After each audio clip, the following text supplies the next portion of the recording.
പ്രേക്ഷകർക്കും filmy things എന്ന YouTube ചാനലിലേക്ക് സ്വാഗതം. പൃഥ്വിരാജിനെ നായകനാക്കി വിപിൻ ദാസ് സംവിധാനം ചെയ്യുന്ന സന്തോഷ് ട്രോഫി എന്ന ചിത്രത്തിൻ്റെ ചിത്രീകരണം ഫെബ്രുവരിയിൽ ആരംഭിക്കും. മാവേലിക്കരയാണ് ചിത്രത്തിൻ്റെ പ്രധാന ലൊക്കേഷൻ. മാജിക് ഫ്രെയിംസിൻ്റെ ബാനറിൽ ലിസ്റ്റിൻ സ്റ്റീഫനും പൃഥ്വിരാജ് പ്രൊഡക്ഷൻസിൻ്റെ ബാനറിൽ സുപ്രിയ മേനോനും ചേർന്നാണ് ചിത്രത്തിൻ്റെ നിർമ്മാണം. ഗുരുവായൂർ അമ്പലനടയിൽ എന്ന സൂപ്പർ ഹിറ്റ് ചിത്രത്തിന് ശേഷം പൃഥ്വിരാജ് വിപിൻ ദാസ് കോംബോ വീണ്ടും ഒന്നിക്കുന്ന ചിത്രം കൂടിയാണിത്. ഒരിടവേളയ്ക്ക് ശേഷം ഹിറ്റ് കൂട്ടുകെട്ടായ മാജിക് ഫ്രെയിംസും പൃഥ്വിരാജ് പ്രൊഡക്ഷൻസും ഒന്നിക്കുന്നു എന്ന പ്രത്യേകതയും ചിത്രത്തിനുണ്ട്. 2022 പുറത്തിറങ്ങിയ ഗോൾഡാണ് ഈ കൂട്ടുകെട്ടിൽ പുറത്തിറങ്ങിയ അവസാന ചിത്രം.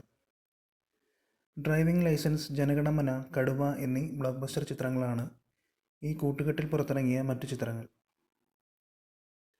റോഷാക്കിന് ശേഷം നിസാം ബഷീർ സംവിധാനം ചെയ്യുന്ന നോബഡിയാണ് ചിത്രീകരണം ആരംഭിക്കാൻ പോകുന്ന മറ്റൊരു പൃഥ്വിരാജ് ചിത്രം.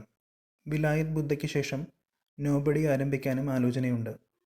E4 എൻ്റർടൈൻമെൻറ്റ്സും പൃഥ്വിരാജ് പ്രൊഡക്ഷൻസും ചേർന്നാണ് ചിത്രത്തിൻ്റെ നിർമ്മാണം. സമീർ അബ്ദുള്ളാണ് ചിത്രത്തിൻ്റെ തിരക്കഥ ഒരുക്കിയിരിക്കുന്നത്.